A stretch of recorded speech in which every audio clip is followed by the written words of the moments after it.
Hello guys, dumaan tayo dito sa galing ako dun pumili ng ng gata. Ngayon dandaan ako sa Welcome. Out of stock na ito, nag-iisa na lang, kaya mapipilitan kong bilhin tong bigas 8 kilos. Kasi ito yung binalibalikan ko dito kasi masarap yung bigas na nabinili ko. Sana ito na nga, ayun yung parang siyang malagkit. Siya, nag-iisa na lang siya eh. Iba to eh. Brown siya. Tapos ito red. Ito yung pinakamura na 8 kilos, 89. Kaya kukunin ko na to habang wala pa sila amo. Bibit-bit na ito papasok sa bahay. Kahit sinabi na niya, hindi na daw ako bibili. Hindi naman ako bigyan ng pera. Ako kailangan ko bumili ng malaking bigas. 89 to the 89. Yan. Bili tayo. Kasi stock ko na to. Matagal to. Gamitin ko 2 months. Pag makuha ko dun sa bigas nila, kasi madami na yung binili na 2.5 na. Kasi dati 1 kilo lang, 1 kilo kada week. Ngayon, nabili na sila ng 2.5. Kaya baka kukuha din ako ng bigas nila doon. Abutin ako ng 2.5 months dito. Siguro to okay, 2 months. Kung magbabaon ako. Bayaran natin guys. Dito ako sa Welcome. Tingin tayo ng mga chichirya. Mahal ang chichirya nila guys. Mahal. Hindi na ako bibili ng chichirya. Ito lang, bigas. Buhay ko tong bigas. Rice is life. Tignan natin yung kape. Ay, hindi ako nagtingin ng kape doon. Mas mura doon sa DS Grocery. 33.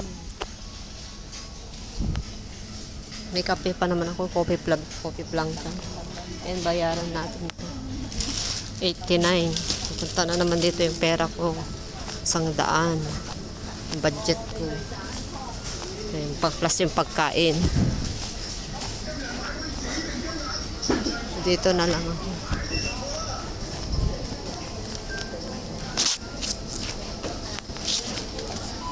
Sabi ni Amo, bibili daw. Sasabihin pa niya, wag na, sabi ko, kasi mabilis ako makain ng mabilis lang maubos. Sabi ko, bakit hindi daw ako kumuha doon sa bigas nila eh. Nagpapaluto kasi dati siya, konti lang yung lutuin mo, sabi niya eh. Ngayon, konti lang niluluto ko, tapos hindi rin ako kumukuha. Yung mga bahaw nila, pinapainit ko rin, pinapaibabaw sa pagkain nila. Ayun, papakain ko din sa kanila. Then, kukunti lang naman ang kainin ko doon. Hindi kasya yun sa akin, guys. Kailangan ko makain ng marami. Sabi ko, marami energy ako. Ayun. Ibabayad na ako, guys.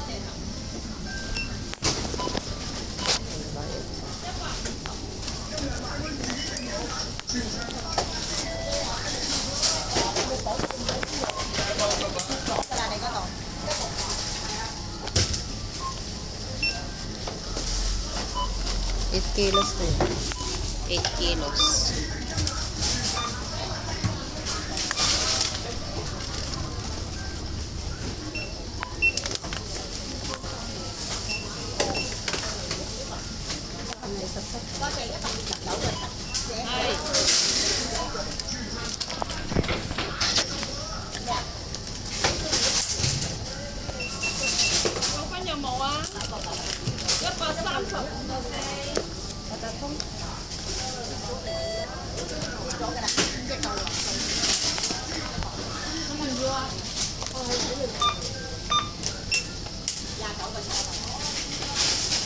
Cậu không có nhà một.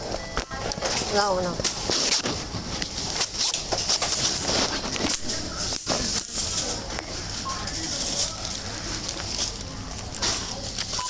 Ayan, 89. 89 siya. Nagtanong siya kung medyo maintindihan ko na ng Chinese guys, kasi inaaral ko din yung Chinese. Nanonood ako sa nakikinig kasi. Sabi niya, mayroon kang card. Sabi ko, no. Mau. Sabi niya, meron, yaw mau. Sabi niya, basta pag yaw mau, wala. O yaw. Meron. Yaumo, meron ka bang card? Wala akong card. Yung parang may discount ka. Yung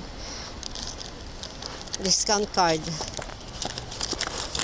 Ito yung resibo ko. Hindi ko na yan tinapon ko na yung mga ganito ko guys. Sabi nila pwede ko daw i-refund to kay amo. Hindi na, wag na. Kasi ano naman, binabaon ko din ito minsan sa sa day off ko. Eh, hindi naman kasali yun sa na ang pagkain ng amo ko. Provide. So, ganyan guys, ang buhay ko dito, malapit na pagtitiis. Malaki nga ang sahod, pero bibilin ko naman ang pagkain ko. Pagkain nila kakaunti, hindi ako kontento eh. Kaya, tiis-tiis lang. Tiis-tiis lang, konting tiis na lang. Sana makakahanap tayo ng ibang lahi. Yung hindi ganito kasi may mga naman mga amo naman na todo ng pagbibigay ng pagkain katulad mga kakilala ko na sa agency. Sabi nila dami-dami stock nila pinapakita sa akin. Bibigyan pa ako. Mga iba sa school binibigyan din marami sila stock kasi yung amo ko dito kasi dayuhan lang siya dito.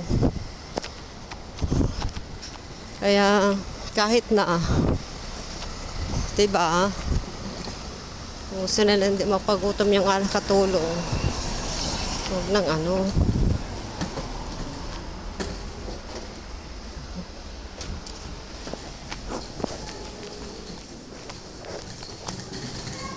bye